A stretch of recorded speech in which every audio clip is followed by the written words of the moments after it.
Welcome inside the vault. Off we go on a Tuesday. It's the 25th of November. We're glad you're with us, and happy Thanksgiving week to all of you. I'm sure the travels have begun and preparations in the kitchen and you name it are all well underway. So safe travels for those of you that are hitting the road or wheels up or anywhere in between, trains, planes, automobiles, you name it.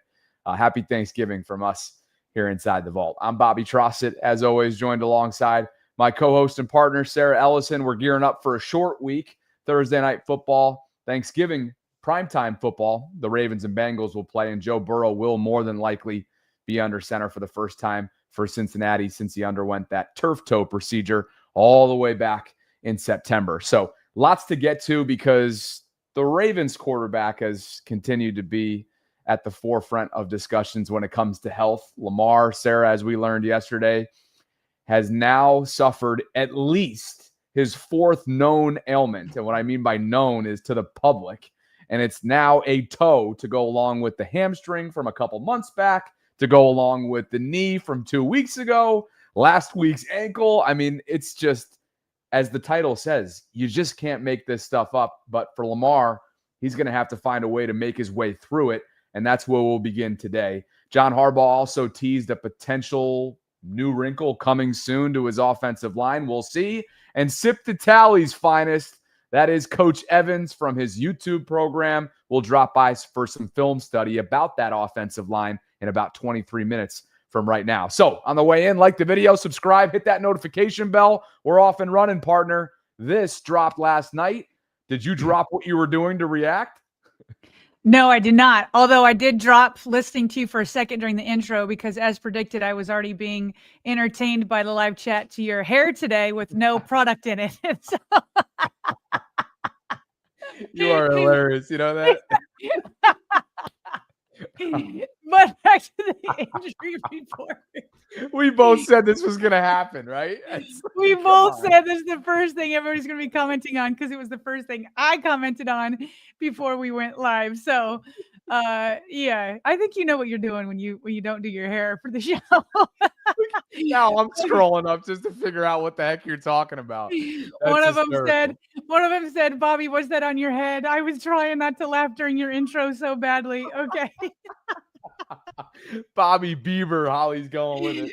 Oh man. Hey, you know what? As somebody who did not, as of 2-3 years ago, did not even have the privilege of doing this or having any options for hairstyle, I feel pretty good about it. So keeping everybody on their toes today, you know? Okay, let's get back to serious business here. Okay, this is serious business of the injury report. Okay.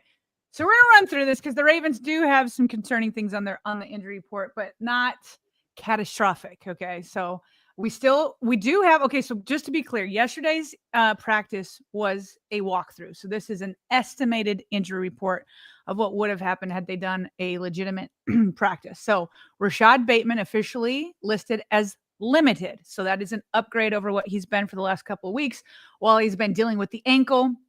Taven Bryan did not practice. John Harbaugh in his press conference said that he's actually a candidate for the short-term injured reserve list. Kyle Hamilton, we saw him leave the game early on Sunday afternoon against the Jets. He has an ankle. Again, John Harbaugh says he has a chance to play Thursday. Lamar Jackson, as you mentioned, now has a new ailment. It is now his toe. And they estimated that he did not practice. I mean, they've been giving him Wednesdays off anyway for the last several weeks. Travis Jones, you don't want to see this. He did not practice ankle. Travis Jones getting a ton of snaps inside that defensive line. He has been a massive, massive part of the defensive line. And so he's definitely somebody to watch. And then Keon Martin, cornerback, rib, but limited. So we need to dig in a little bit more on Lamar, of course, because as we know, Lamar Jackson is the straw that stirs the drink that is the Baltimore Ravens. And now going all the way back, weeks 5 through 9, he had that hamstring ailment that made him miss the Texans, Rams, the bye, Bears, and wasn't he back for Dolphins? Yeah, I think he was just sort of explaining like when he various was dealing things with the popped up. hamstring to it. Yeah. Okay, so heading into that Dolphins week, he still had the hamstring listed. Then week 11, there came the knee going into the Browns game. Then last week going into the Jets game was the ankle. And then now it's the toe. And for a mobile quarterback, you hate to see all these things, Bobby. It clearly has made him hesitate a little bit, maybe to protect his body as he's out there. We haven't seen him take off. And when he does take off, I mean, he may still have his straight line speed, but he's not able to cut. He's not able to move like the way he usually does, the way he jukes people, the way he's just Houdini. He's just Houdini. And so it's all over. It's all over. You see the red dots. These actually red dots go span several years. But it just goes to show you, I mean, how much more can he take? And Bobby, not only is it that he's hesitating when it comes to running, but he was off target this last week against the Jets. We saw several, I mean, he was on target too, but there were several passes where it just was like not on the money that you're used to seeing with Lamar Jackson. And so how much can this keep adding up? We don't know, but it can't be good coming off of the way he looked against the Jets on Sunday. Yeah, and then this offense is suffering because of it. And granted, you like the way that they match up on paper against a Cincinnati defense that's literally breaking historical records for DVOA. Like Aaron Schatz is something, he's someone that invented DVOA, which measures overall performance and efficiency of each side of the ball. And while the Bengals defense has struggled mightily and somehow regressed even compared to where they were last year, which was the sole reason why they didn't make the postseason, they're still going to get after Lamar. And these are still paid professionals up on that defensive line that's going to have, Lamar under duress if he's not 100%. And so the state of this offense has guys like Dan Orlovsky on the national level saying things like this as he did yesterday. Cannot win a Super Bowl. Not the way they're playing on offense right now. And it's mainly because of Lamar right now. And I say that with unbelievable love for Lamar. He's not playing great. This offense, pass game-wise, is sloppy. It's sloppy. It's been sloppy since he came back. They can't capture the edge and run. Keaton Mitchell needs more touches. One of the shocking things that I've seen is, you know better than me. I have seen Lamar get tackled one-on-one this year more than I've ever seen Lamar get tackled in combination of his whole career. I don't think he's healthy. I don't think he's remotely close to being healthy. I see him get tackled in one-on-one situations where I'm like, there's no way that's the same guy that we saw do historical stuff last year. This is one of the craziest stats for me this season. Lamar Jackson has 2 runs over 10 yards. Lamar Jackson, one of the most exciting, dynamic, talented players to ever play in the game. He's got 2 runs over 10 yards. He's got as many one-on-one tackles have been made against him the whole season. Wow. 2. So right now, can they get there because of the past and the respect? Yes. But right now, this offense cannot win a Super Bowl. As we know, Sarah, some of that lack of explosiveness that he refers to there, 2 runs above 10 yards. Some of that has to do with this offensive line. And some of it, of course, has to do with Lamar's health. Zay Flowers was asked specifically about that, Lamar's overall health, in one of the media scrums yesterday in the locker room. And he told reporters, quote, he, meaning Lamar, wouldn't put himself in a bad position to play if he were injured. Jonas Schaefer's tweet that comes from. So, you got folks that are speaking on Lamar's behalf about this topic, right? John Harbaugh essentially saying in his post-game press conference from Sunday that he's proud of him and that he's fighting, right? And he's fighting to win games and so on and so forth. And you've got Zay saying this.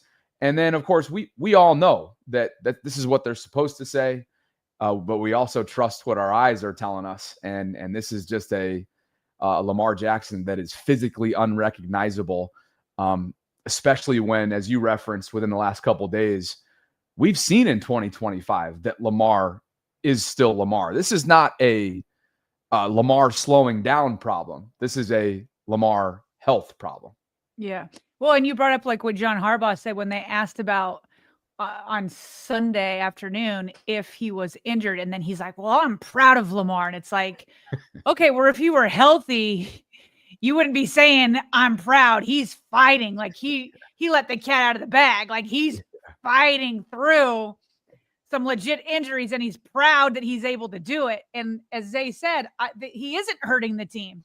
They're winning. And so it's just funny because it goes, weeks ago when he had the hamstring injury, people are like, oh, he quit on the team. Oh, like the Kansas City Chiefs made him quit. And then people are like, oh, Lamar won't play through injuries, da-da-da-da-da-da. And now he is playing. And then it's like, oh, he should be benched. He's going to put the team in a bad position or whatever. And it's just like, how about you just let Lamar gauge his body? Maybe he felt like with the hamstring injury, he couldn't go like he is now. But maybe he feels like these are more nicks and knacks and bruises and all that he can play through. So I put trust in him the way Zay does and the training staff that between the two of them, if he's cleared and he feels good, then put him out there, because I'll take whatever percentage he is. I don't know, 70 maybe, whatever. If that's the percentage, I will take that over a backup in this league. Here's what's here. And I want to react to Dan real quick before I move on to the next thing on it. What Dan said is true, Bobby. We had this conversation yesterday. We put the poll up and we said, are the Ravens contenders? And I said, if Lamar Jackson is healthy, heck yes, they're contenders. Because for the first time in years, the Ravens are winning when Lamar can't be Superman.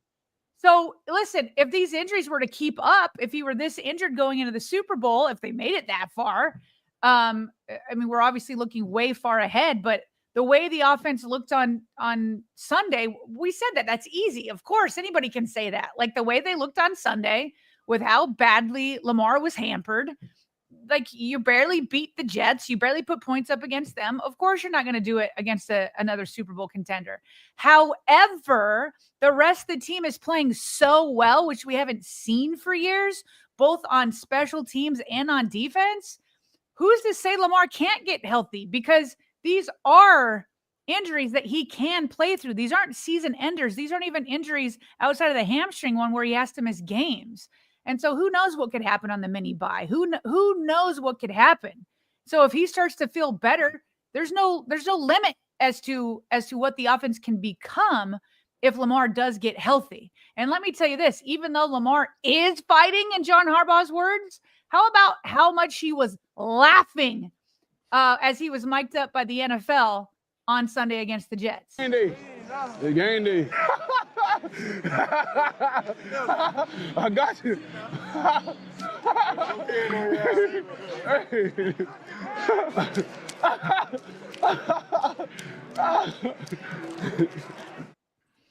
The Lamar laugh is the best. It just makes you feel good. So yeah, he can definitely get healthy. I know that there's comments about the offensive line. We're actually going to dig into the offensive line much more. We're going to talk about the potential wrinkle that's coming. So obviously the offensive line will continue to be an issue. However, he played behind this offensive line last year, and for the most part was fine. They have regressed. They definitely have regressed, but they can also progress. And so we'll get into later with Coach Evans on that topic. So I won't dive into it now.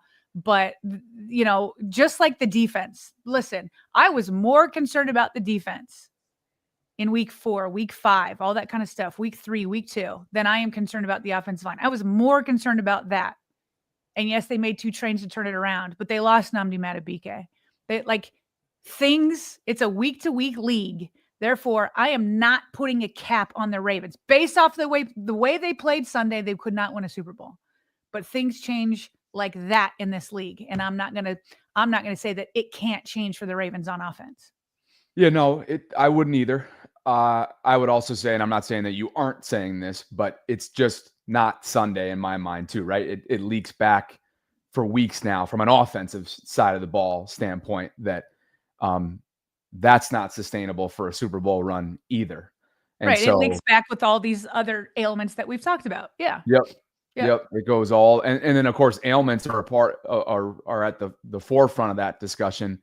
But then even though the offensive line, in my estimation, was not the main issue this past Sunday against the Jets, obviously throughout this stretch against the Minnesotas, against the Clevelands, the first half of Miami, you could argue, they really struggled, whether it was operationally in pass pro, moving bodies in the run game. And so I'll keep saying it. This closing stretch, which begins the 6-week stretch coming up on Thursday night against Cincy, a defense that you should, it's an operative word, you should be able to move the ball on them, knowing some of their issues and their deficiencies, and no Trey Hendrickson up front. It's a great way to kind of kickstart what's going to be a really important closing stretch, which begins with Cincinnati. It'll be the first of 2 within a 3-week span that you'll play against them. Then you get that 10-day mini bye that we talked about to get you ready for more AFC North play and everything else that's coming up over the next couple of months. We're 9 minutes out from Coach Evans. Did you have anything else that you wanted to wrap up on the Orlovsky discussion? Nothing on Orlovsky. I just didn't know if we wanted to just quickly take a peek on some of these other injured players and talk about their impact, as not as deep as Lamar, but just a little bit of the impact. Yeah, let's do that. We'll get to some super chats, a read, and bring Coach Evans in. Okay. Well, real quick. So Jeff Zrebeck followed up with Coach about Adisa Isaac, who has been on the short-term. Has he been on short-term injured reserve? He's been on injured reserve. Yeah, it's going all the way back to Feels like it's been a while. So I was like, maybe it's not short-term. Yeah. But he said that Adisa Isaac was making progress, but he had a setback. So we cannot expect to see him anytime soon, a setback with that elbow. Yeah, can I throw something in here? Sure. Sorry, just because this is when you were out last week. So I had a quick hit on his Instagram story where he had his location in New York City, and he looked to be in a rehab center of some sort, and you could see the left elbow, which is what he dislocated over the summer. And so I'd have to think that is long-term IR for him. He's only played in 4 games. I mean, what a bummer. Outside linebacker out of Penn State from 2024. I think he was a day 2, third rounder.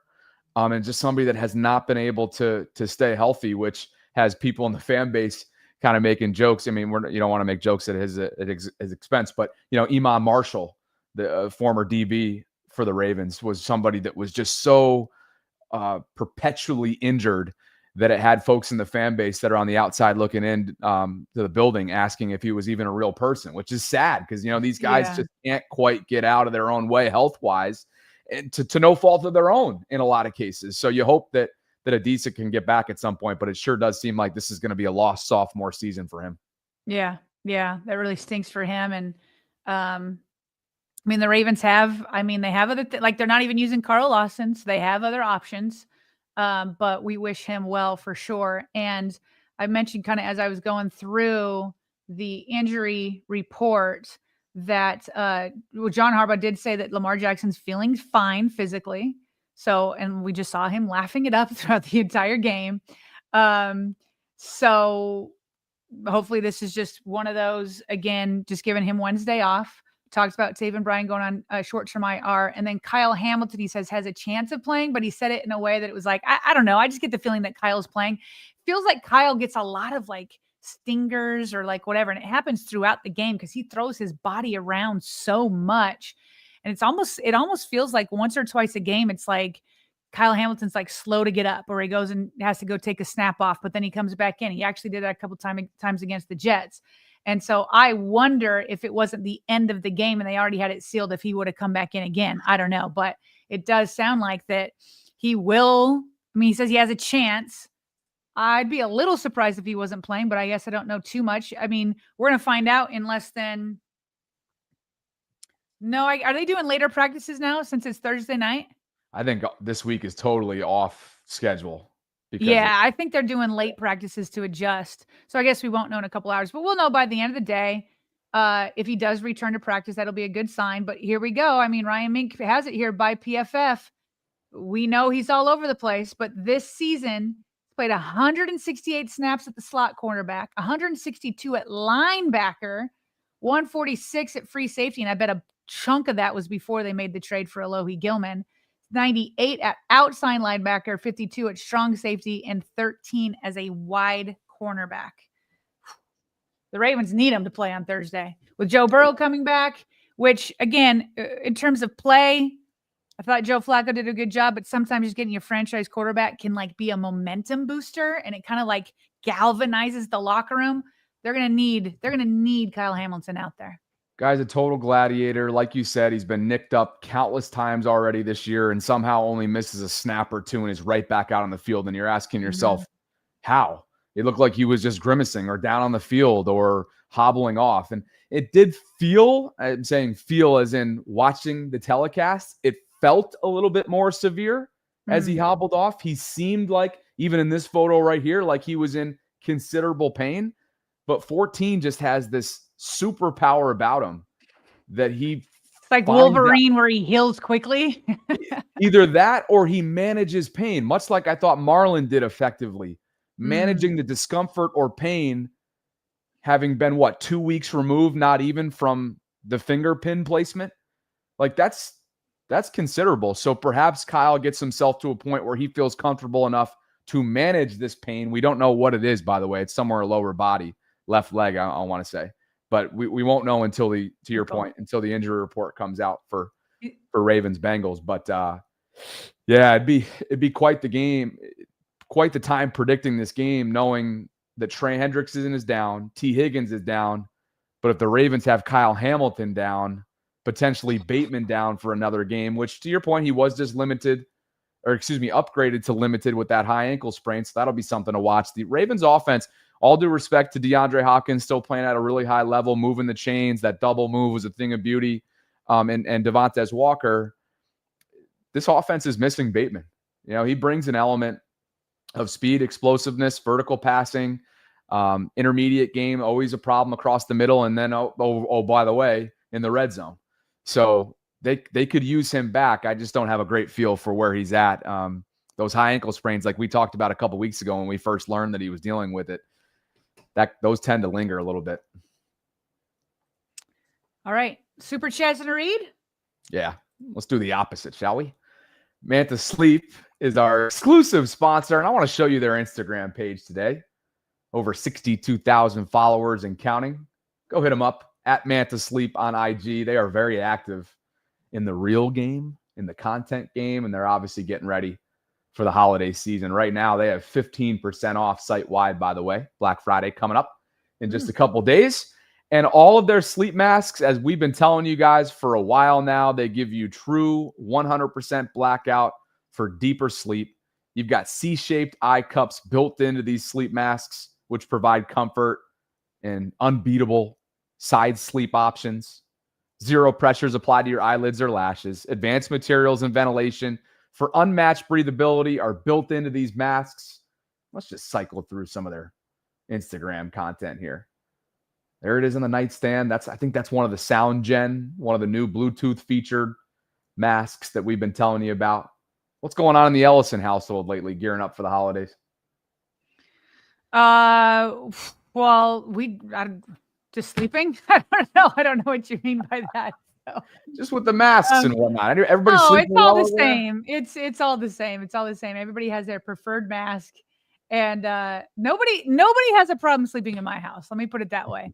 Like those that need sleep masks, those that have the noise machines, it's just like I don't hear any of my kids being like, I can't fall asleep. I tell my kids to go to bed, and they go to bed, and like they all have their preferred. London has the silk one. Aiden has the sound one. Ella has the sound machine. Gardner doesn't need anything. So I'm in a great period of life. They span from 16 to 8. I said, go brush your teeth, say your prayers, go to bed, and they do it. It's nice. Piece of cake. Yeah, piece of cake. But yeah, your sleep does not never seems to waver, which is I think you're lucky in that regard. Not everybody's so fortunate. Yeah. Which is why if you aren't, and even if you are, maybe Manta Sleep will be a good gift option coming up over the next month or so as the holiday season officially kickstarts this weekend and this week on Thursday with Thanksgiving. Thanks to Manta Sleep for the continued support. Discount code VAULT10, that's VAULT10, will get you 10% off your next purchase. If you want to go check out the site, you can do so by clicking on the link that we have pinned in our live chat right now if you're watching live. If not, it's all in the show notes. And again, you can find them on Instagram for more information at Manta Sleep. Coach Evans will be joining us here shortly from the Sip to Tally YouTube program for some Ravens film study. But first, let's get to some super chats. Bobby, just here. Why don't you let me do super chats? Here's Sip to Tally. He says, I'm here. The link I got was from yesterday's show. Uh-oh. So why don't you take care of that? I did you dirty, Coach. I'm sorry. I'll go to these super chats. It's all good. Okay. Katie Remy says, can't wait for Thursday night. Me neither, Katie. Although I'm not trying to rush through Thanksgiving Day. I've got my menu set. We're gonna eat well in the Ellison household, having like 3 other families over. Should be good. James says, how gullible do the Ravens think we are? Common a toe injury to match Burrows. He is hurt, but it's the same deal. We don't know. I don't know. Oh, I just believe it's a toe injury. Why can't he have a toe injury? I don't know. Maybe I'm gullible. Sudesh says Lamar and the Ravens will figure out the offense. They always do. #Ravens. Agreed. If he's healthy, he'll be fine. You back in, Bobby? Or you want me to keep going? Yeah, I'm with you. Okay, you got Rave Kingdom here. He says, Bobby, I don't know who told you about that hairstyle, but don't ever listen to them again. You look like your name is Logan. Look at the top of your head, and he's just laughing all over me right now. Rave, you are. Geez. Captain writes, coaching staff has known Lamar's been injured for a while now and haven't been able to come up with a good game plan, side-eyeing Todd's play calling. Zachary Howard's here with us. Says Jermaine Johnson is so salty about the game. Bro be tweeting with the flock. And I've got those. We'll do that after Coach Evans. We've got slides and film, and we're going to obviously lean on Coach for all things film, all things offensive line analysis. To go back to yesterday's quick hit, the Saints are going with Cade York over Justin Tucker at the kicker position, for those of you who have been following that tryout. Jersey Mike writes, you can tell Bobby's been in Florida for a while. Next up, get a Spanish chick and you're Floridian. And you're a Floridian. Offensive line rotation made the line better last year. # Joey D. We miss you. And, of course, he's referring to Joe D'Alessandris and some of that rotation that they did. Gosh, what were they doing at one point? They did McCary and Rosengarten for a little while. Gosh, they did Ronnie for a little bit, too, and some guard work. But thanks, Mike. D-Rod's here, and he's celebrating 8 months of channel membership with us. So just wanted to say happy Thanksgiving to you both. Derek and Lamar look so ticked off because of the offense. The offensive line needs to buckle down. Love you. What's up, Queon? D-Hen 250-yard game incoming. He's ticked off. That's a heck of a prediction coming up on Thursday night. And Melvin, who's celebrating 3 months with us, says, highly recommend the sleep mask. I'm sleeping like a baby. He loves it. Let's go, Melvin. Good stuff, man. Let us know which one you got. And again, thanks to everybody for continuing to support our brand sponsors. It's a great way to support the program. And discount code VAULT10, that's VAULT10, will get you 10% off your next purchase. Coach Evans from Sip to Tally, awesome YouTube follow, awesome Twitter follow, friend of the program. I know I have had him on, at least on my personal channel, Sarah, over the years. Great part of the Ravens Twitter community and somebody that we're going to be leaning on as we continue our Tuesday film study trend this season. Coach, great to have you, brother. Happy Thanksgiving to you and yours. Happy Thanksgiving to you and yours as well. Y'all doing okay? We are great. We're great. We're looking forward to seeing what you have for us today because, as you know, everybody weekly is hitting the panic button on the offensive line. So I know you probably get that on your YouTube page also. So that's like half of our comments every week.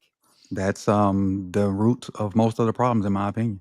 That interior offensive line is the root of so many situations. I saw somebody, recently put in your chat about the line can't run block, they can't pass block, what they want Monken to do. And I'm in that same boat with them. It's so hard to call plays when your offensive line is not performing at least average. Coach, why don't we start with something that could potentially be, I don't know if a full-blown fix is the best way to describe it, but something that, I don't know, has the fan base thinking that how could it get any worse if a change like this happens? And it's about the day 2 pick out of LSU, Emory Jones Jr. You know him. He was drafted as a tackle, had some guard experience from his time in Baton Rouge. And John Harbaugh was asked specifically about him yesterday as it relates to, 1, getting him involved, and 2, potentially rotating him in. Here's how John handled that. Emory Jones up yesterday for the first time, and then he didn't play. Was there a plan to give him a look, or was it a matter of just have him up if we need him? I just kind of moved into that role of one of the 8 being active and was ready to play him if needed. And I think we'll see where it goes from there. Just go back to Emory. Is that a situation where you could maybe see a rotation at some point, or is that something you prefer really not to do? I think everything's on the table. We've done that before. We were probably one of the first teams that started rotating linemen, if you remember. That was kind of unheard of. When did we start? 3, 4, 5 years ago? We did it a few times. So definitely not opposed to doing that.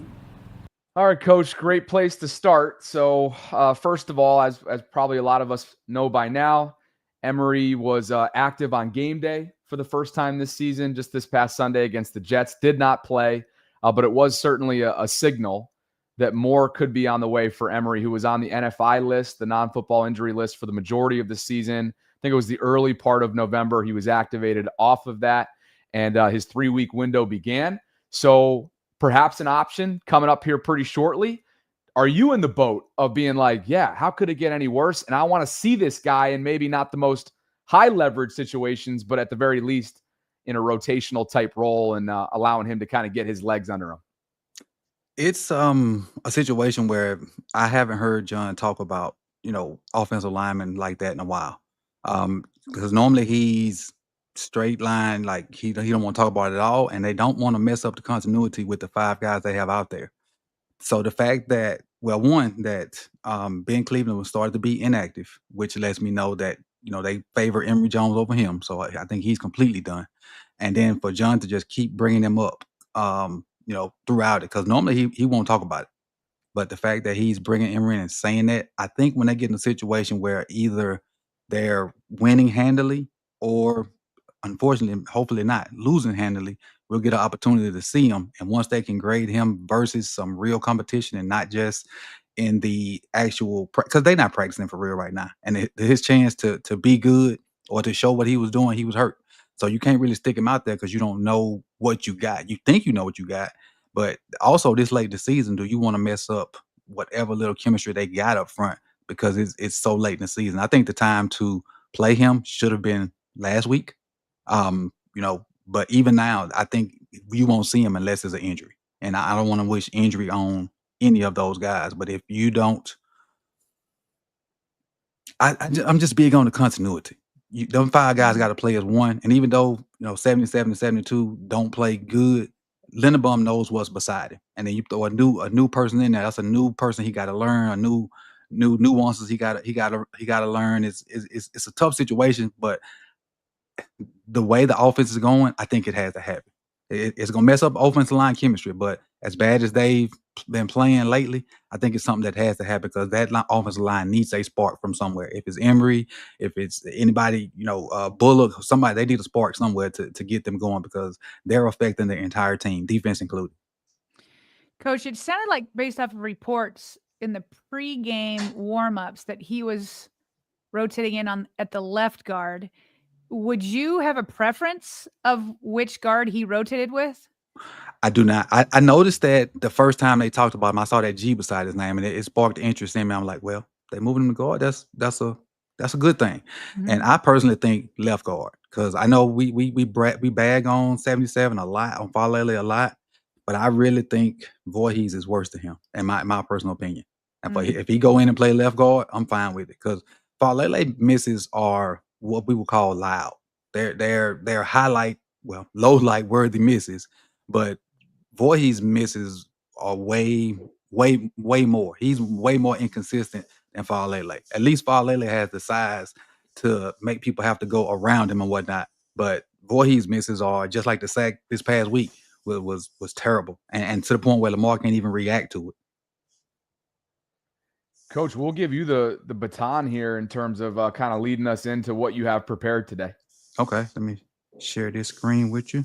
And while you do so, obviously the run block and pass blocking grades that you had up on Twitter yesterday are up on the screen, and hard to believe that look at Voorhees, man. He is your lowest graded run blocker and pass blocker. So PFF, you might be onto something. PFF might be onto something. I know that's not the be-all, end-all when it comes to evaluating these guys, but wow, you're right. Maybe 77's low lights kind of steal the show a little bit, if you will, when really when you dig deeper, it's the lack of it's that inconsistency that's starting to get more and more of a hefty sample size for Voorhees. But all yours, my man.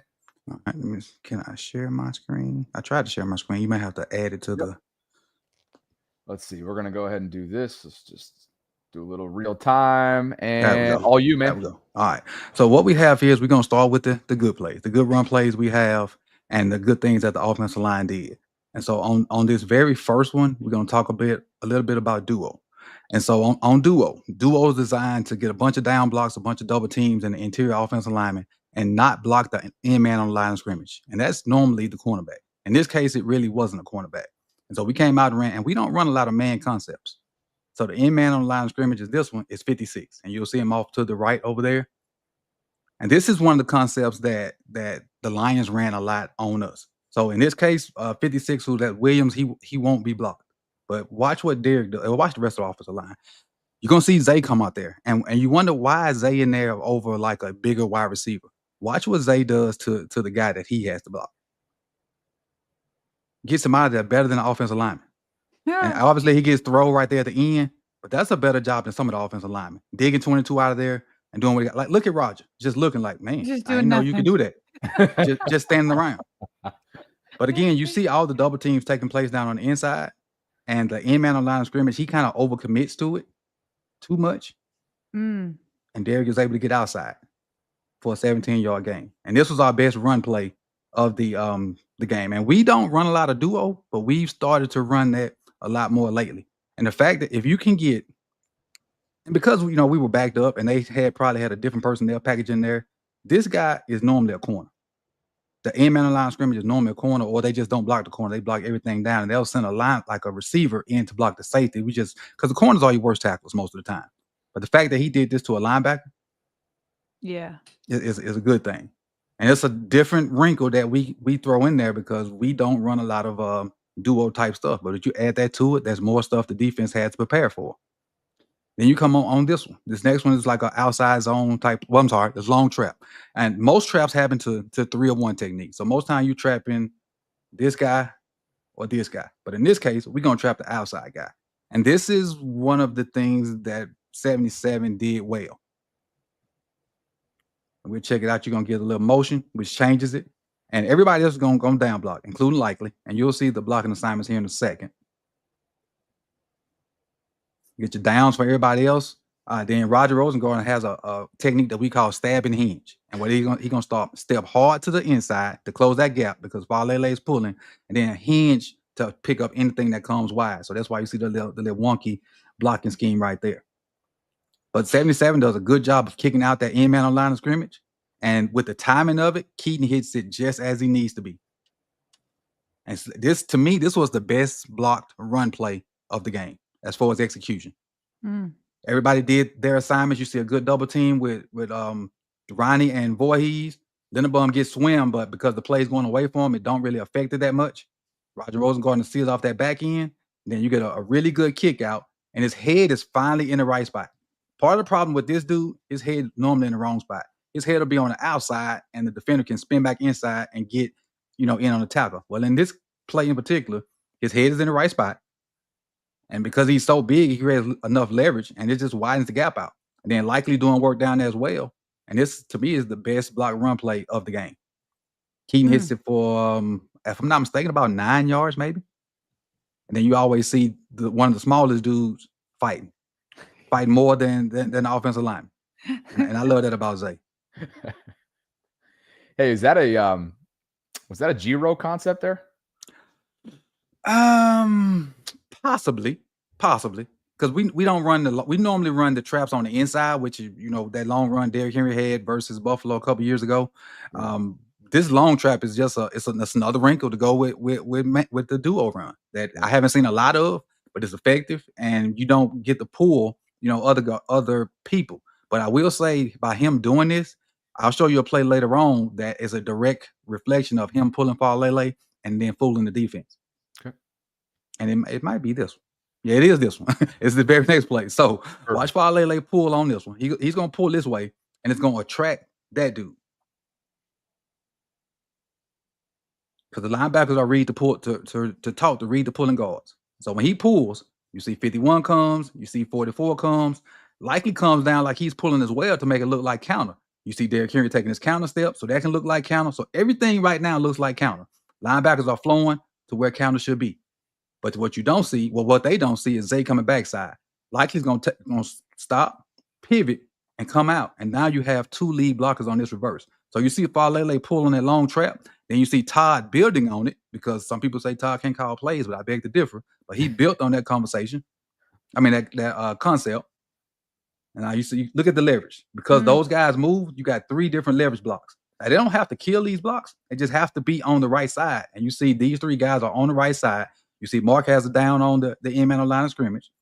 And now you got 2 lead blockers out in front of Zay with one of the most athletic linemen out here leading. Say, Keep in mind, Riley was over here. Yeah. And now he's the lead blocker on the other side. And that's it right there. Wow. Good job, Ronnie. This is what you want. Zay hops up. That's what you want right there. Look at Zay, man. He just zips and zags. But yeah, so for the audio only audience, essentially there you had Fa'alele doing his job yet again, back-to-back plays. Ronnie as a lead blocker way down the field, covering like 30 yards. And then obviously Zay just ripping his way through the defense and was Likely in there as well. Yes, Likely was the guy that reversed out. Yeah. He acted like he was the other part of counter. The counter. He took a couple steps. Yeah. You see him right here. He's gonna come down, and then once it kind of, you have to have good timing on it. And so then he reversed out and was one of the lead blockers on the reverse. Yeah. And for the audio only audience, King Henry was in the backfield. It was a fake toss counter to him, and then Zay comes around for some what looked to be misdirection initially, and then ends up big gain there. First down too, right? Yeah. Good job of Todd just building on plays. Right now we have what I have right here. Duo again. Again, is the concept that I said we don't normally run. And again, we're trying to leave the end man on line of scrimmage unblocked. And in this case, and I think this is something that you guys want to talk about later. So if you want to talk about it when I do it, because I have something to say about it too. This is Jermaine Johnson situation. Yeah. So this is that play. And so this is a man concept duo. Again, we're trying to get all these guys to block down, get these double teams, leave this guy unblocked. That's the end man on line of scrimmage, which they do that. Everybody does their job for the most part. 11 is going to slant down, and 42 is going to pancake him like he should. But the thing is, a lot of people don't want to realize is Jermaine Johnson has this gap. This guy has this gap. This guy has the outside gap. Well, Jermaine goes down there and Ricard, rightfully so, dumps him on his head. This guy takes the cowardly way out and goes outside. And so now you got 2 guys in this outside gap. And then watch what happens for Derek. There's nobody there to block him because he took the coward route and went outside. He's supposed to try to get inside of Mark, and then he has this outside gap. Now you see they don't keep their gap integrity, which leads to a huge hole for like a walk-in for Derrick Henry. Yep. Because he chose to go inside. It's 56. It's 56 fault for not having gap integrity. However, does the point stand? Because Jermaine was talking about, okay, well, I was in the right gap. You guys don't know ball. Sure, but he still got face planted by. Oh, he definitely got. He was in the right gap, so he was right and wrong at the same time. Right. I was gonna say you might be in the right gap, buddy, but Patrick Ricard took care of business, and you got to take your L on that. Yep. So he did sound football, but when it comes to one-on-one, he lost the one-on-one. Yeah. Okay. What we're referring to here is a good back and forth between our friend Cole Jackson and Jermaine Johnson, Jets defender here, that coach is breaking down on the 4th down run where Derrick Henry, goes into the end zone untouched. So Jermaine, Cole's kind of getting under his skin here, right? And so he's like who's number 11 on the Jets? Ricard just planted some new grass seed with his face, and Jermaine comes back and says, "This is how I know y'all don't know ball. On this call, my gap," and this is kind of what you were just getting into, Coach, here. On this call, my gap is inside of 70, meaning Roger Rosengarten.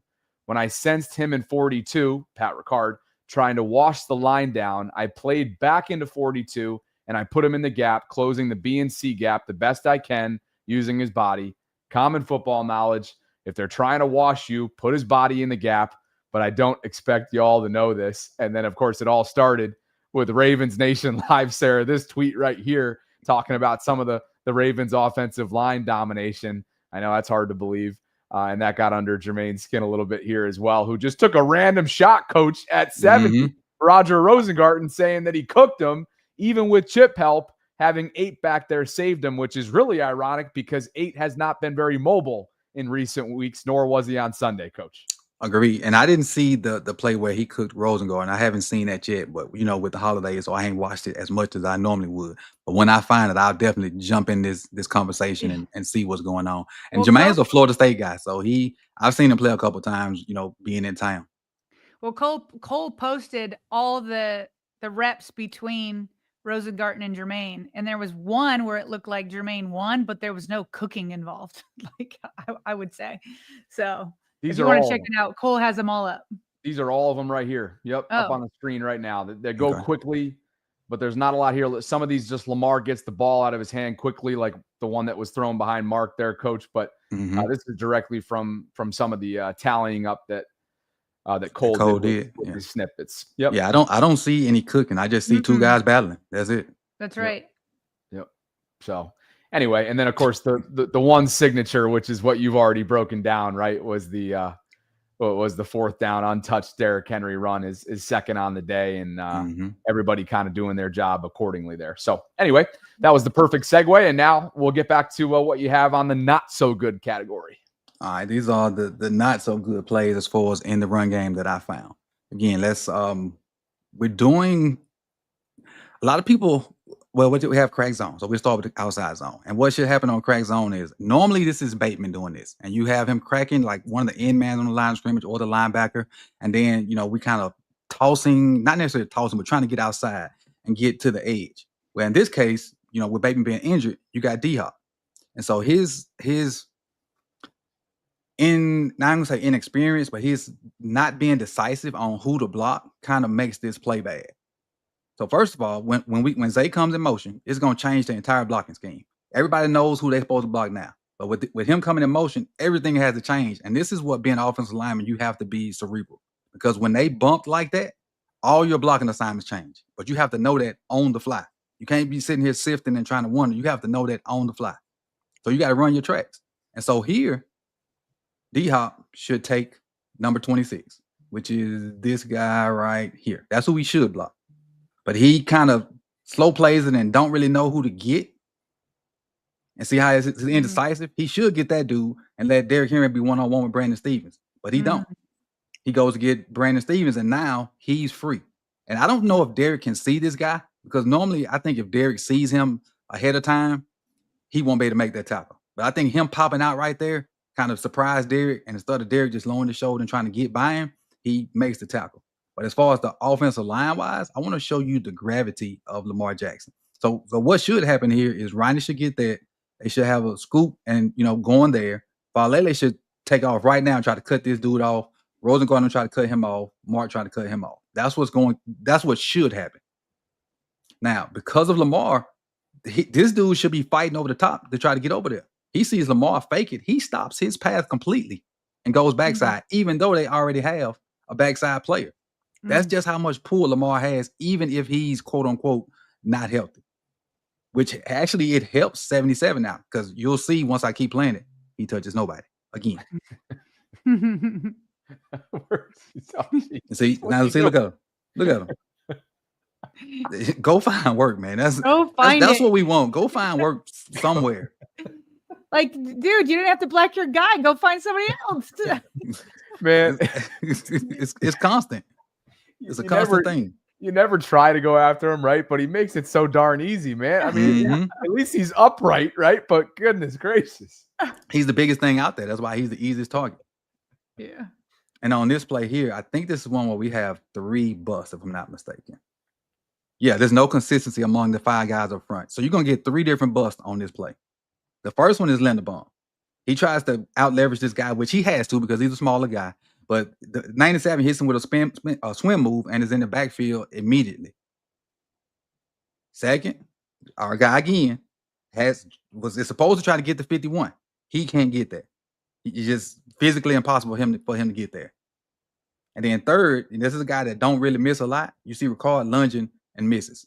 So Derrick has, even if Linderbaum blocks 97, you got 51 right there ready because because Valele can't get to him. Then you got Ricard missing on this block. So where is he supposed to go? How are you supposed to get, ahead of steam going, and you get inconsistencies like this all the time? Can't do it At all. It's impossible. It's impossible to do. Now, what I will say is, I have a question for you guys that's kind of been going on in my little Twitter circles. There are some people thinking that Keaton should be the number one guy, because my theory is Keaton can't take the punishment that Derek's taking getting hit behind the line of scrimmage. And so people are like, well, Keaton should be in, Keaton should get more touches. But I feel like Derek's built better for the offensive line because we don't block it right. I don't think Keaton could take that punishment. I feel like, Keaton has to have stuff blocked right for him to be explosive. Like the play I showed earlier, which I felt was the best block play that we ran. It was a Keaton play. The play where it got called back, that was one of the better plays for him. Now, that play wasn't blocked right. Keaton used his natural gifts to get outside on that one. So that would have been a one in favor of giving Keaton more touches. But for the most part, just like this last play, you don't get a lot of plays that block right. And I think Derek has the ability to fall forward if he sees what's coming, whereas Keaton can't take that punishment that Derek's taking. It's the point where Derek is having, I think Derek had 9 yards before the line of scrimmage or something like that. And then Keaton had 40. Yeah. Because of the couple but they counted the flag play too. I'm with you. I think what you're getting at makes a lot of sense to me. I mean, it's no disrespect to Keaton. It's just simple, like, to use your word from a couple minutes ago. It's simple gravity. It's measurables. It's yards after contact. It's missed forced tackles. I mean, Keaton can make everybody miss on a football field, but can he endure some of the physicality that Derek behind the line of scrimmage that Derek has seemingly on a weekly basis had to endure? Not to that level. Yeah, I think it's a travesty that it took this long to get Keaton as many touches as he is getting finally. And I could be a proponent of giving him, a few more per game, but to become the lead back, I do think, and again, I do think that Keaton benefits a little bit by being the change-up back, where like they're just so used to just being so physical with Derek and it's more about physicality than speed. And then so to have that change up real quick and to throw it on them, I think that Keaton benefits from that a bit. And I think if he became like this, 18, 20 kind of carry guy, to your point, I don't know that he could sustain that type of hitting, but I also just don't know that he'd be as explosive as we're seeing him as he comes to change up behind Derrick Henry. I agree. The only scat back type of dude that I've seen sustain this gravity. I'm sorry, this type of carries is Chris Johnson from a while ago. He's the only slender built running back that I've seen be like a what you call a lead, a multiple, like a 25 carry a game guy. A lot of those small guys, they have to be scat backs because they can't take that punishment unless they have a great O-line. Now you see like a Jahmyr Gibbs. Jahmyr Gibbs is I got something for you, Bob. Hold on. Let me throw this up there. So you won't have to put that one up there. Give me 1 second. And by the way, maybe Keaton could do it with the 2019 Ravens offensive line, but so could Derrick Henry. Exactly. Yeah. Exactly. Oh, look at that. There he is. Look at him. Oh, that's what you wanted up there, huh? That is. I gotta, who ain't gonna big me up if I don't big myself up? Gotta. There you go. And Coach, as you get ready to wrap here, I'm also going to drop your links that everybody's seeing on the screen into our live chat for those that maybe don't already follow you. I appreciate it, man. I appreciate the opportunity, and it's good talking ball with you guys. I look forward to the next couple of times we on. And did you have a closing thought? I didn't mean to interject there. What was your closing thought? Nah, we have to be consistent up front, and we got to find a way. Like I'm not big on changing up 5 offensive linemen, but at this point, something has to happen. And last thing, like I got to defend my guy Todd. It's tough to call plays when your offensive line don't do their job. I did it on a smaller level in high school, and when I didn't have the offensive line to do the simple stuff, you could almost just throw darts at the wall because you don't really know what's gonna happen. Yep. Hey, Coach, I have one last question for you before you split, if you got the time. I had made the comment before you came on because we were running a Dan Orlovsky quote that he's like, well, as the offense is currently constituted, like they're not Super Bowl contenders, which is true. I mean, the way they looked against the Jets, no. But like, who's to say? I mean, these injuries that Lamar is sustaining, they come in clusters. At some point, you'd have to think the clusters end. There's a chance he could get healthy. But then but even if he does get healthy, people still say, well, what about the offensive line?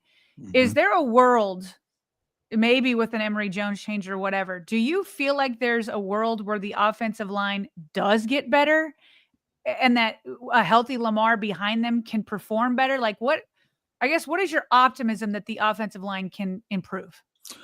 At this point, there's not a lot physically that they're going to do. It's really going to fall back on Todd, Derek, and Lamar, in my opinion.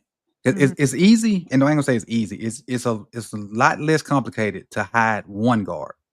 But when you have two guards that are really literally messing up almost every play, that's tough to hide.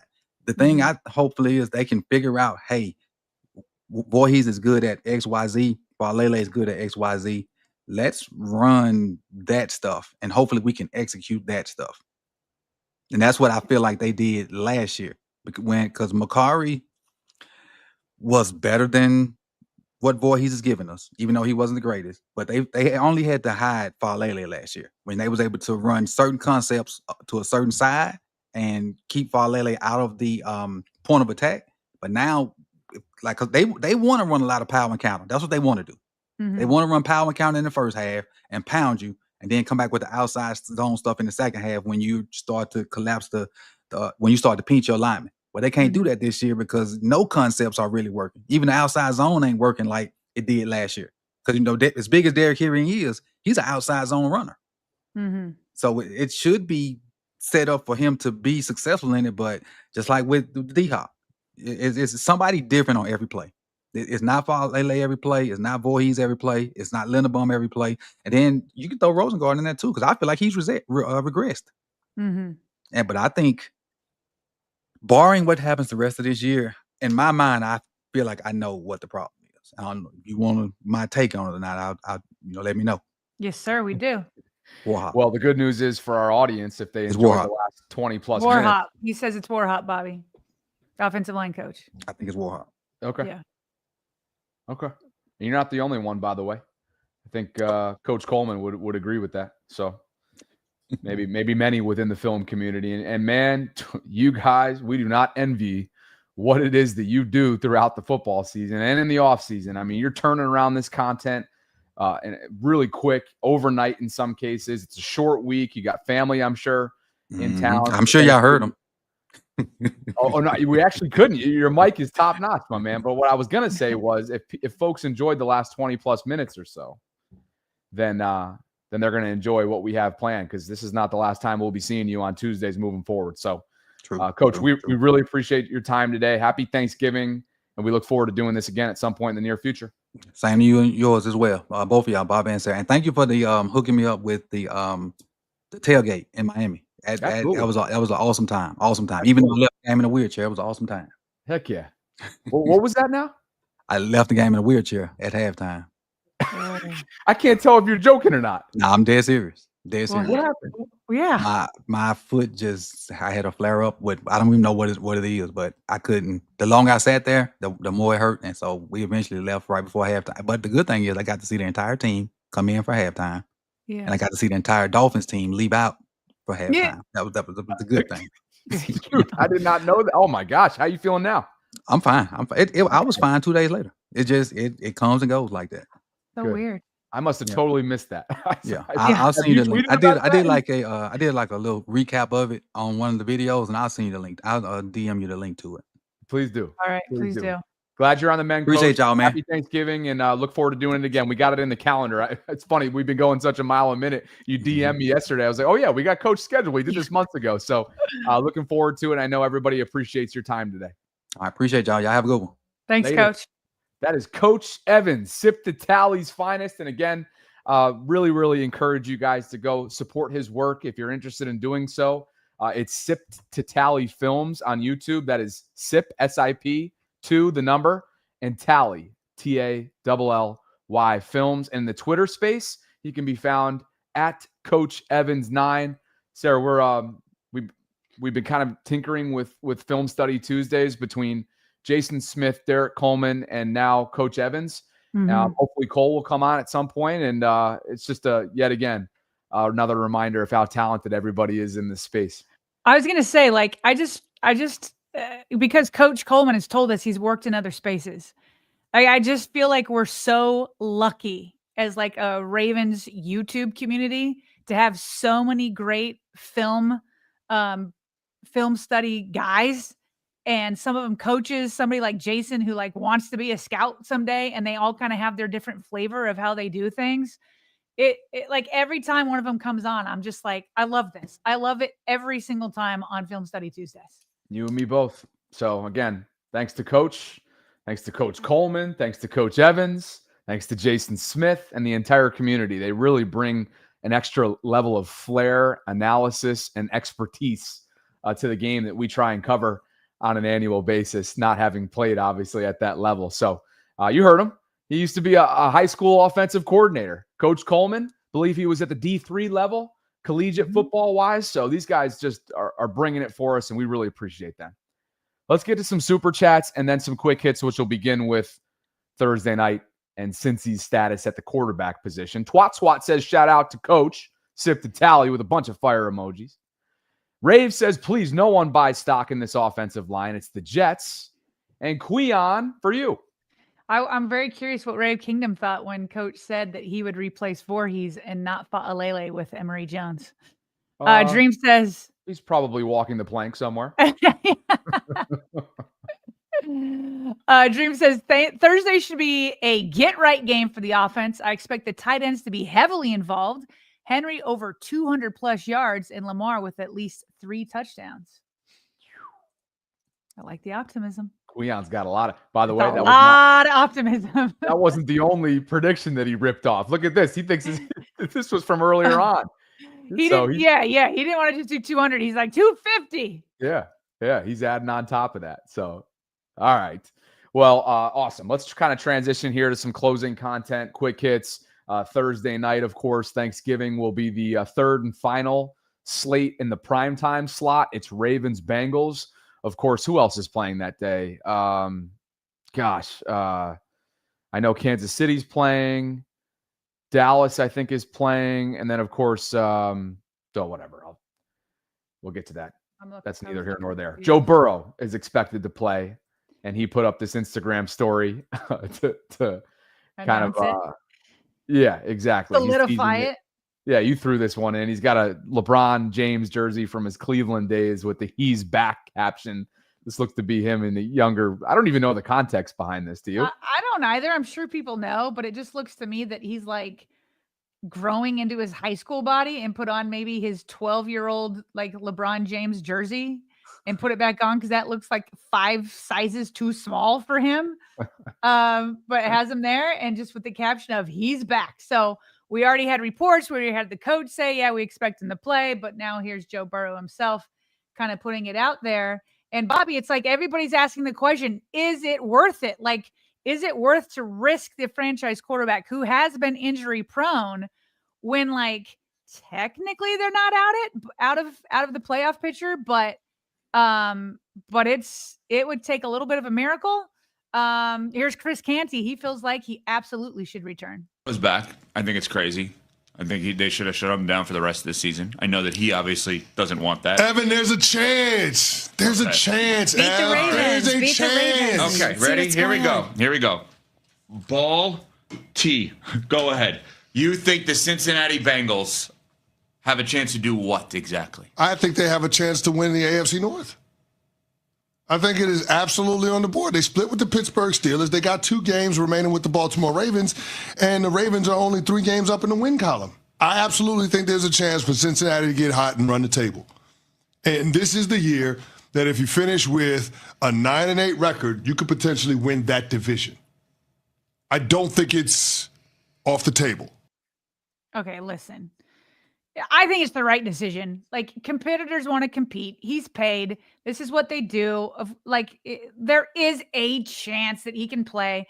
What I would like, though, there's a chance they could make the playoffs. There's a chance.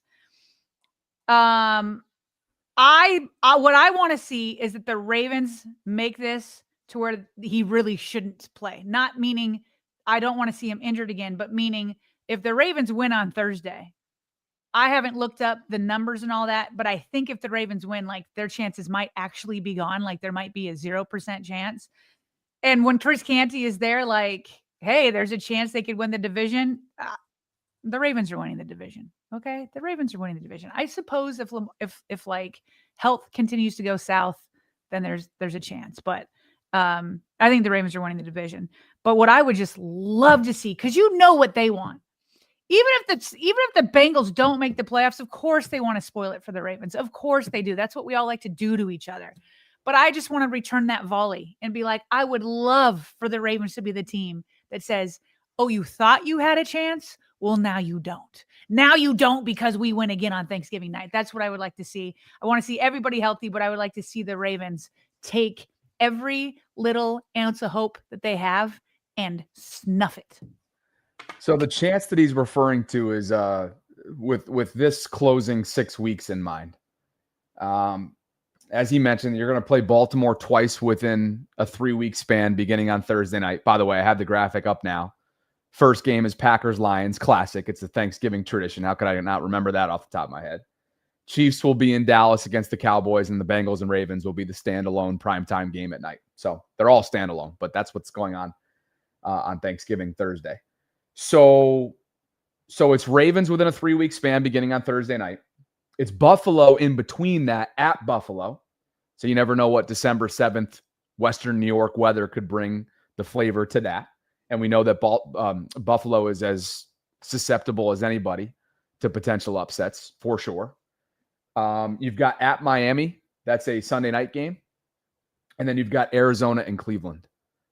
So 3, 6. Yeah, that's 6. So 6 weeks. So there's a chance. But given the defense, given the state of this team, they're going to be without, at least on Thursday night, they're going to be without T. Higgins. Jamar Chase is back after serving that 1-game suspension. Trey Hendrickson's been banged up for a while now. Sarah, up front, he will not play on Thursday night. And this is what the Ravens are going to be rocking in terms of their game day threads coming up on Thursday night. The purple jersey, the purple pants, and, of course, that slick helmet, the purple rising themed helmet that they released, what was it, a year or so ago? Can't remember, but that's going to be Thursday night. What's this graphic you got here? Something that you're going to like. Oh, okay. If you get what you're speaking out into the universe, perhaps it'll be due to the Ravens dominating Cincinnati's defense by attacking them with tight end play. Because what you're looking at right now on the screen, look at the Bengals logo. This is tight end receiving yards and receiving touchdowns allowed this season. And for the audio-only audience, there's a bunch of teams that are in the middle part of this graphic. It's receiving touchdowns over receiving yards. And Cincinnati is in a different stratosphere, Sarah, meaning they have not had any answers defensively when it comes to defending tight ends. Now, I'm not saying that any one of the Ravens' 3 tight ends has been outstanding this season. Mark Andrews obviously had a really slow start statistically. They're all very underwhelming, statistically speaking. And Mark Andrews has had some drops this year that I think kind of leads you to like, wow, what is that? Isaiah's struggled to just get back involved in the offense, create separation, missed the first month with what we know was that foot fracture. And Charlie continues to do so much for them. Just it's going to be a lack of targets for him just based on where he falls within a really crowded tight end room. So anyway, so it's a get right game opportunity for the tight ends. Maybe all three of them. All three of them and the whole offense. Let's go. This is a terrible defense. Meanwhile, Jamar Chase posted his apology to the Steelers for when he spit, even though he denied it, but now he's apologizing for it, spitting on Jalen Ramsey. He never mentioned Ramsey by name, but he apologized. So there's that. And he will be back, even though T. Higgins might be down. And this is more of what you can expect from the Cincinnati Bengals. This is just a fun comparison by Pete Smith here. Myles Garrett by himself is schooling the entire Cincinnati Bengals defense. Myles Garrett has 18 sacks. The Bengals have just 15. How many do the Ravens have? Maybe he's schooling the Ravens too. Should we look up the Ravens? You're not going to. I actually, in advance, I saw this in our slides you brought in, and I came prepared. Here we go. You're not going to like the number. Let's do this. I'll spout off Myles Garrett in Cincinnati, and then you'll follow up with the Ravens. So Myles Garrett has 18 sacks. Cincinnati Bengals as a team has 15. How many do the Ravens have? You're not gonna like the number. Just say it. They're interlocked with Myles. Just 18, say it. 18 15? total. 18 total. 18. Oh, that's why you said interlocked. Okay, it's better than Cincinnati. Okay, Myles Garrett has 26 tackles for loss. The Bengals as a team have 33. The Ravens have. Oh, you know you what? are really slacking on this. Just give us the numbers. Sorry. I only did sacks. Sorry. Oh, you only did sacks. Okay. All right. I do think the Ravens have more than 3 forced fumbles, though. I got you, which though. is Hold what on. Myles Garrett has, and the Cincinnati Bengals have 2. I got you. I can do it on the fly. 10 forced fumbles. Okay, see? And 47 TFLs. Okay, see, the Ravens are better. They're better than the Bengals. Yeah. So, again, it's a chance for a get-right game. And then Adam Schefter reported that the Browns are indeed naming Shedeur Sanders as their starting quarterback. It's the correct move. I think so. You saw what Dylan Gabriel can do. Keep giving this guy a chance. Okay, now this is funny. I've been ripping through these. You can jump in anytime you want. Draymond Jones, in 3 games with the Ravens, has played 63.3% of the snaps. He has 10 pressures, 6 quarterback hits, 1.5 sacks, and 1 pass breakup with a brand new team in 3 games. We know he's been balling. We love it. We like this trade. I'll come back to this in just a second, but this is funny. Mike Green posts a picture of him and Draymond jumping in the air, celebrating, hugging each other, all smiles. Look at Mike. He looks so happy. He posts this picture and says to his Twitter followers, name this duo. So Draymond Jones quote retweets it and says, Draymond Green. Does he watch this show? He definitely has to watch the show, but I'm sure we're not the only ones who do it. Now, the other one that could have been good, though, Bobby, is Mike Jones. Lamar Jackson would have liked that. Mike Jones. I remember that. That went stupid viral, that press conference. It sure did. That was funny. You're Mike Jones? Your name is Mike Jones? that was hysterical. That was really one of the funny Lamar podium moments, and he's had plenty of them. But just kind of piggyback off of what you were saying, and Dev's even taking it Dev Panchwa, good Twitter follow, friend of the program. He's even taking it a step further. He's like, I try to lock him down now, today. He tweeted this out within the last day or so. He goes, I've seen enough. 28 years old. His game lends to playing a high level for a few more seasons. The versatility is what they've needed since losing Za'Darius years ago. Don't let him get away. Keep him and Green together. And they've had a hard time developing guys. So They have. Draymond has, he's been a lot of fun to watch. 41 is fun to watch. They bring him in at the deadline. Of course, everybody's kind of feeling underwhelmed by it because he wasn't a household name. But as we kind of processed it and then watched him play a game or two and watched some of that organic pressure, not manufactured pressure, and you saw some of the skilled technique, that savvy veteran experience that he's bringing. And not to mention picking up right where he left off, having had a dominant month leading up to the trade in Tennessee. You're like, oh, well, maybe this can be headline-esque, if you will, a headliner type move for the Ravens, even though he's not a household name. So good for him and good for his running mate because Mike's benefiting from some of that. Mike Green on Sunday against the Jets finished with an 18.2 pressure rate percentage. He had 4 QB pressures and, of course, a sack. Total overall, oh, shoot, I just had it up in front of me and I closed out the screen because I just can't stop for 1 second and breathe. Well, as you look it up, I just want to say it's funny. I said that one reason to re-sign Draymond Green expeditiously is because they've had a hard time. Is because they've had a hard time. Say Green. That's Draymond's fault. We were rolling up until that point. I had been better the last couple of days, and then he just put it right back in my brain. Oh, Draymond Jones. Get it back in. Anyway, I was just saying, one reason to re-sign him is because they haven't been developing their guys. But here we are talking about Mike Green, 2nd round pick. coming alive. He just keeps getting better. You got your stats now? Yeah, dude, thanks. Mike has 28 tackles this year, 16 of which have been solo, 5 of which have been for a loss, 2.5 sacks, and those 2.5 sacks negated 16 yards. He's played in 11 games, so he's played every single game so far. And yeah, good for him. Good for 45 and good for 41, right? Because like between the vet that is Kyle Van Noy, always bringing the experience level. Don't know if he's going to be a Raven this time next year, but between him, the force that Draymond has already shown that he can bring, Mike, his workload continuing to, to be added to. And after that, there's question marks after those 3 players, with the elephant in the room being how much longer will Tavius Robinson be on the shelf. But so far, so good over this favorable stretch. And finally, because you already showed the jerseys of what they're going to be wearing this weekend. Finally, for the second straight year, Terrell Suggs and Marshall Yanda have been named Pro Football Hall of Fame semifinalists.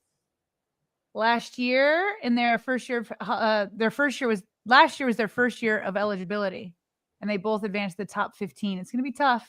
It's going to be tough, but that's why we saw Suggs doing a gazillion interviews last week or 2 weeks ago. I don't really remember months now. Yeah, it's months that he's doing this. He wants in. Marshall Yanda, meanwhile, is not doing that same strategy. No. Those are 2 quite different personalities. Each can do it how they want to do it, but it's going to be tough. Well, I would love to see him in there, though. Yeah, no, it's as the years go on, the class is the eligible, the eligible players, the finalists, just it gets more and more competition and stiff by the years. So, and Bobby, the Ravens just posted a video coming out of practice. They're wearing the purple rising helmets, but guess who's out there? Lamar's out there. Nice. He's in his purple rising helmet. So, like we said, they've been giving him those Wednesdays off. He's coming in. He's giving everybody high fives. Does a little jump chest bump with Linderbaum here. So, he looks good. Or he looks fine. To your point, no different than the last couple of weeks. Take Wednesday, come back for a full participant Thursday, Friday. Obviously, it's a different schedule this week, but if you consider that, then it's pretty similar. And of course, it's relevant that yesterday, as we talked about at the top of the show, he would have been a DNP estimation-wise participation with that toe. We'll get to some closing super chats here in just a second, but while we have them up on the screen, Alyssa Thomas and Ivan Gunn, thank you both for believing in what we're building. Shout out to you both for all the support that you give us on a monthly basis through Patreon. If you guys are interested in doing the same, you can visit patreon.com/RavensVault podcast. Happy Thanksgiving to you both. Isaiah says, up there with Coach Spags, the Burrow-Chase duo terrorizes us. Gonna be fun, though. And he really has. Sarah Jamar has had this Ravens secondary's number over the years, and he will be coming back with, I'm sure, a little bit of extra motivation coming off of that embarrassing suspension that we already talked about. He put his statement out there. I guess he never truly apologized for lying straight up. He kind of bounced around that, but he straight up looked reporters in the eye and said, I didn't do anything, when really the cameras say otherwise. Kaifi Profin's here. He says Canty's glass eye must have lost connection. Saying that Canty thinks that they could win the AFC North. I think that actually catches us fully up because we had dreams. We had dreams as prediction up on the screen. So with that, practice, as you said, Sarah, is getting underway as we speak. So Lamar is out there. Good news for him. And we'll have more tomorrow, as always. We are trying to track down a Bengals guest, so stay tuned for that.